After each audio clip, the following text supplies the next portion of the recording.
अगर आप भी परेशान हो कि यार वेबसाइट में ट्रैफिक नहीं आ रहा है, गूगल के लिए आप बहुत काम कर रहे हो, यानी कि अपनी वेबसाइट में प्रॉपर एसईओ कर रहे हो, लेकिन फिर भी आपकी वेबसाइट पे ट्रैफिक नहीं आ रहा, तो क्या करना है उसके लिए? आज की ये वीडियो ना सिर्फ आपके लिए होने वाली है, क्योंकि आपको ही मैं बताने वाला हूं कि एसईओ कैसे काम करने वाला है, क्या क्या चीजें हैं जो आप मिस कर रहे हो। आपको एक चेकलिस्ट मिलेगी लास्ट में, तो वो भी आपको चेक कर रही है कि हो सकता है उनमें से कोई मिस्टेक आप कर रहे हो। आपको बताऊंगा ऑन पेज एसईओ के बारे में, ऑफ पेज एसईओ के बारे में और टेक्निकल एसईओ के बारे में।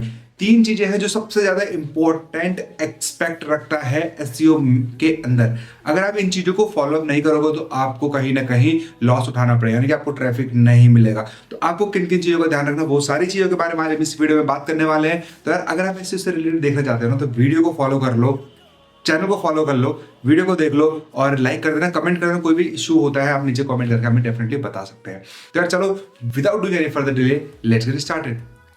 तो सबसे पहले बात कर लेते हैं एसईओ के बारे में, यानी कि एसईओ, आखिर एसईओ होता क्या है, क्यों लोग इससे इतना परेशान है यार कि भाई लगे हुए हैं सब कि यार एसईओ करना है, एसईओ करना है, एसईओ करना है। सबसे पहले आपको एक चीज बता दूं, एसईओ एक शॉर्ट टर्म प्रोसेस नहीं है। सबसे पहली चीज की अगर मैं बात करूं, तो अगर आप सोच रहे हो कि यार आज मैंने एसईओ करा, कल मेरे को रिजल्ट मिले, पॉसिबल नहीं है किसी भी हाल में, ठीक है।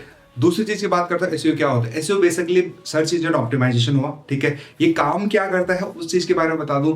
एसईओ का काम होता है आपकी वेबसाइट की रैंकिंग लाना, ठीक है।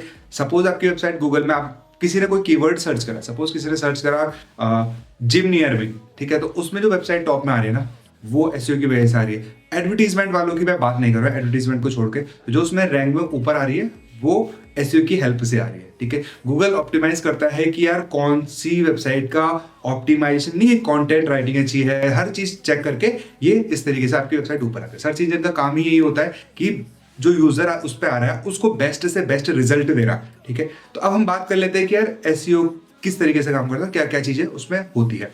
तो एसईओ समझ लो, एसईओ हो गया बाप, ठीक है। उसके हैं तीन बेटे। एक हो गया ऑन पेज एसईओ, ठीक है, दूसरा हो गया ऑफ पेज एसईओ और तीसरा हो गया टेक्निकल एसईओ। तो ये तीनों बेटे हैं और तीनों बेटे बहुत ही शरारती है।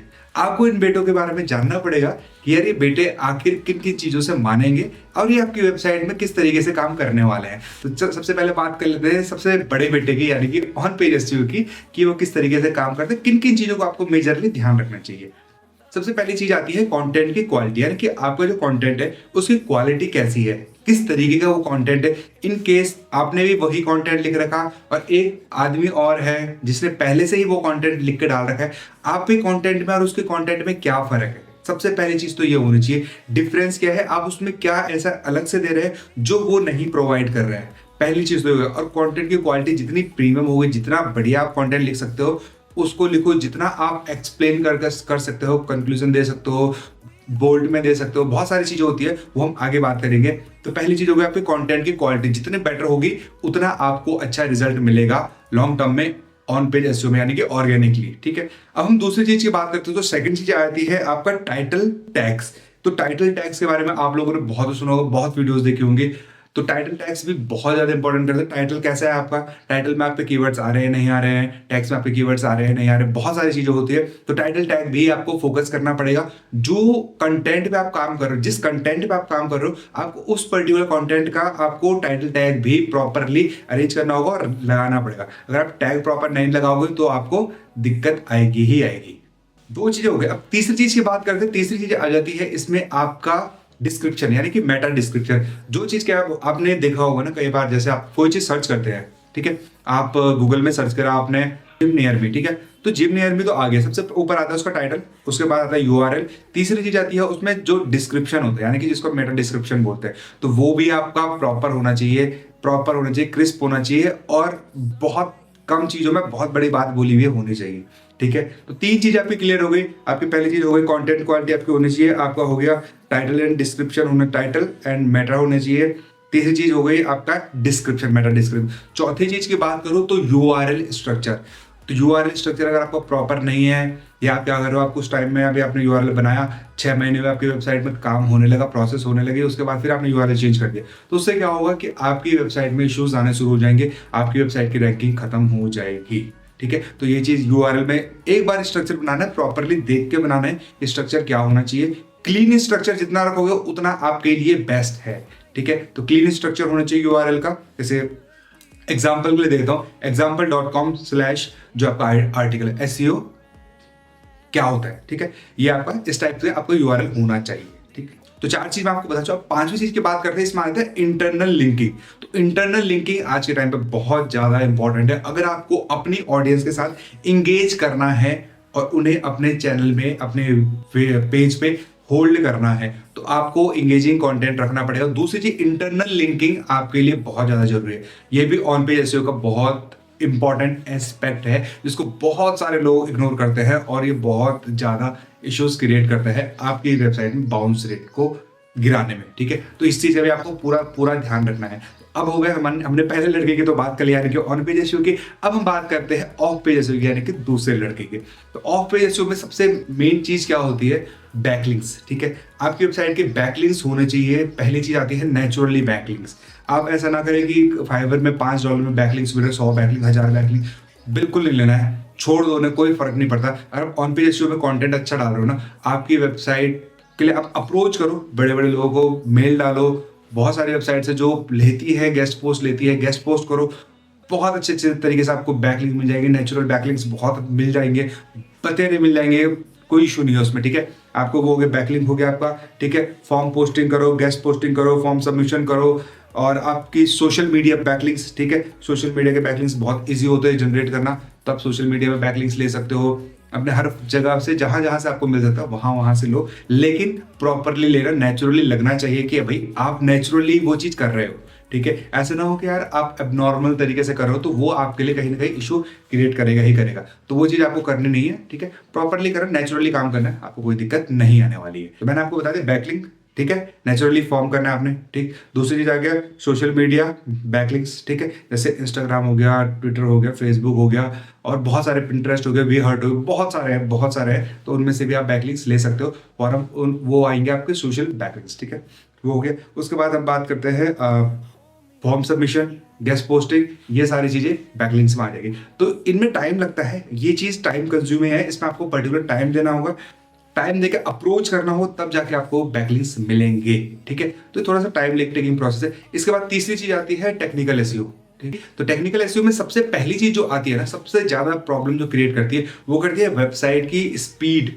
वेबसाइट की स्पीड का बहुत ज़्यादा मैटर होता है। ज़्यादातर वेबसाइट्स मैंने देखी है, वो वेबसाइट की स्पीड इतनी स्लो होती है, और सब चीज़ सही होता है, लेकिन वेबसाइट की स्पीड इतनी स्लो होती है कि वो रैंकिंग कर ही नहीं सकते कहीं भी। दूर दूर तक उनकी रैंकिंग है, टॉप 10 में नहीं रहते वो, रैंक करते, टॉप 10 में भी नहीं रहती उनकी रैंकिंग, जबकि वो एक्चुअल में बहुत अच्छा कंटेंट लिखते हैं, लेकिन उनकी रैंकिंग सिर्फ इसलिए गिरती है क्योंकि गूगल को आज के टाइम पे चाहिए कि आपकी वेबसाइट यूं लोड होनी चाहिए, यूं। वो वेट नहीं करेगा, कोई भी कस्टमर आज के टाइम पे वेट नहीं करता है इन चीज़ों के लिए। तो आपकी वेबसाइट की स्पीड बहुत ज़्यादा मैटर करती है, पहली बात, ठीक है। तो आपको टेक्निकल इश्यू पे बहुत ज़्यादा फोकस करना पड़ेगा। आपको देखना होगा यार, आपको जो कॉम्पिटिटर है ना, उसकी वेबसाइट किस लेवल पे है, यानी कि वो आपसे फास्ट है, आपसे स्लो है। अगर आप उसके बराबर का कंटेंट भी लिखते हो ना, और आपकी वेबसाइट उससे फास्ट है, या आप उससे थोड़ा सा हल्का भी कंटेंट लिखते हो, आपकी वेबसाइट फास्ट है ना, आपकी वेबसाइट पहले आएगी। अगर आप सारी चीज़ें फॉलो कर रहे हो, आपकी वेबसाइट पहले आएगी, क्योंकि आपकी वेबसाइट ऑप्टिमाइज भी प्रॉपर है, ठीक है। आपकी वेबसाइट का यूआरएल स्ट्रक्चर भी है, सारी चीज़ें प्रॉपर है, स्पीड उससे अच्छी है, तो आपकी वेबसाइट ऑटोमेटिक आएगी। चाहे आपने कंटेंट उससे कम लिखा, सपोज उसने कंटेंट लिखा 10,000 वर्ड्स का, आपने लिखा 3,000 वर्ड का, लेकिन जो चीज़ आप दे रहे हो वो प्रॉपर दे रहे हो, सारी गाइडलाइन के साथ दे रहे हो, सारी चीज़ें समझा के दे रहे हो, तो उसमें आपको अच्छी रैंकिंग मिलेगी ही मिलेगी, ठीक है। दूसरी चीज़ की बात कर लेते हैं। दूसरी चीज़ आती है आपकी मोबाइल फ्रेंडली। आज के टाइम पे आपको भी पता है यार कि कितने लोग हैं हम में से कि जो लैपटॉप खोलते हैं कोई भी सर्च के लिए, नहीं खोलते ना, हम लोग क्या करते हैं, मोबाइल पकड़ेंगे, मोबाइल में ढूंढेंगे, हर चीज़ मोबाइल में ढूंढते हैं आज के टाइम पे। तो यार मोबाइल में आपकी वेबसाइट गोली की तरफ खुलनी चाहिए, यानी कि 2 सेकंड में आपकी वेबसाइट लोड हो जानी चाहिए, कस्टमर को दिख जाना चाहिए कि भाई आपकी वेबसाइट लोड है, रेडी टू गो है। आप जाओ, चेक करो, भाई ये कंटेंट है, ये कंटेंट है, आप वहाँ पे देखो। अब बात कर लेते हैं तीसरी चीज की। तीसरी चीज आती है क्रॉलिंग और इंडेक्सिंग। ये बहुत ज्यादा इंपॉर्टेंट पार्ट है, लेकिन यार बहुत सारे लोग हैं ना, इसमें बहुत गलतियां कर देते हैं, ठीक है। तो सबसे पहले बता दूं मैं, क्रॉलिंग में आपको 2 चीजों का ध्यान रखना है। एक robot.txt आपकी प्रॉपर होनी चाहिए, और एक साइट मैप आपका प्रॉपरली होना चाहिए। तीसरी चीज की बात करूँ, क्रॉलिंग में आपको एक इशू आएगा ब्रोकन लिंक से लेके, ठीक है, उसको भी आपको ध्यान देना पड़ेगा। वो आप कैसे देखोगे, आपका जब आप वेबमास्टर पे लॉगिन करते हो ना, वेबमास्टर में आपको सारी चीज़ें आपको वहाँ पे A to Z देखने को मिलेगी, आपको कौन सी लिंक ब्रोकन हो रहा है, कौन सी लिंक में क्या इशू है, सब चीज़ पता चलेगी। आगे हम वीडियो में वो उसके बारे में भी हम बात करेंगे, थोड़ा सा टाइम दीजिए, उसके बारे में हम आगे बात करेंगे, ठीक है। उसके बाद आपको चौथी चीज़ की बात करूँ तो चौथी चीज़ आता है आपको SSL सर्टिफिकेट लेना जरूरी है, ठीक है। यानी कि आपकी वेबसाइट में, सिंपल भाषा में बोलता हूँ मैं, HTTP की जगह HTTPS होना चाहिए, यानी कि सिक्योर होनी चाहिए। आजकल गूगल क्या करता है ना, अगर आपकी वेबसाइट HTTPS में नहीं है तो आपकी वेबसाइट को रैंक नहीं करेगा, ठीक है। तो उस चीज़ का ध्यान आपको रखना पड़ेगा।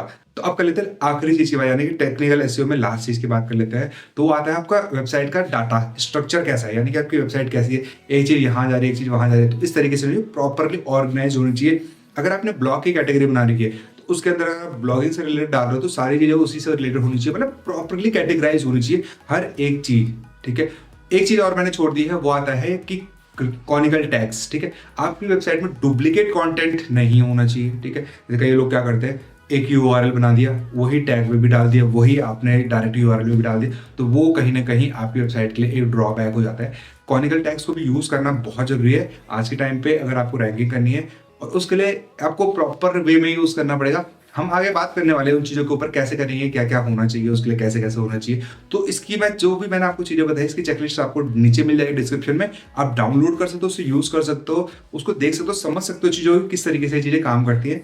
आपको समझना पड़ेगा यार ये चीज़ें इस तरीके से काम करती है। और SEO छोटा गेम नहीं है, बहुत लंबा टाइम लगता है इसमें, और जब आप टाइम दोगे तभी जाके आप इस चीज़ को समझ पाओगे। एक बार रिवीजन कर लेते हैं फटाफट से। SEO के 3 पार्ट्स होते हैं, on page SEO, of page SEO, technical SEO, ठीक है। ऑन पेज में हमारा आ जाते हैं quality content, title tags, Meta description, उसके बाद हमारा आता है URL स्ट्रक्चर, आ जाता है उसके बाद हमारा इंटरनल लिंकिंग, ठीक है। ऑफ पेज में आ जाता है हमारा बैकलिंक्स हो गए, सारे टाइप के बैकलिंक्स हो गए, ठीक है। फॉर्म पोस्टिंग, गेस्ट पोस्टिंग, ये सारी चीज़ें उसमें आती है। टेक्निकल SEO में आया था हमारा मोबाइल फ्रेंडली वेबसाइट की स्पीड और URL structure, crawling and indexing, ठीक है। उसके बाद आता है अपना HTTPS। तो ये सारी चीज़ों का आपको ध्यान रखना है वेबसाइट में। अगर आप ये सारी चीज़ें इंप्लीमेंट करते हो ना, तो आपकी वेबसाइट में अच्छा खासा ट्रैफिक आपको देखने को मिलने वाला है। और यार बस यही सब कुछ इस वीडियो में। चैनल पे पहली बार आया तो सब्सक्राइब कर देना, वीडियो को लाइक कर देना। मिलता है अगली वीडियो में। और कोई वीडियो चाहिए आपको, नीचे कॉमेंट करो, मुझे बताओ, वही वीडियो मिलेगी। ट्राई करूंगा बेस्ट से बेस्ट तरीके से आपको सब चीज़ें समझाने की। अगर आपको थ्योरेटिकल समझ में नहीं आता तो प्रैक्टिकल भी हम बहुत जल्दी स्टार्ट करने वाले हैं। चीज़ों को आपको प्रॉपरली बताऊंगा, how to create a website से लेके पूरे एडवांस तक, कि भाई किस किस तरीके से आप इन चीज़ों पे काम करने वाले हो। करेंगे, हम भी करेंगे, आप भी करेंगे, मिलके करेंगे, आपको दिखाएंगे। तो बस यार यही सब है। वीडियो को लाइक कर लो, चैनल को सब्सक्राइब कर लो। मिलता है अगली वीडियो में, तब तक के लिए बाय।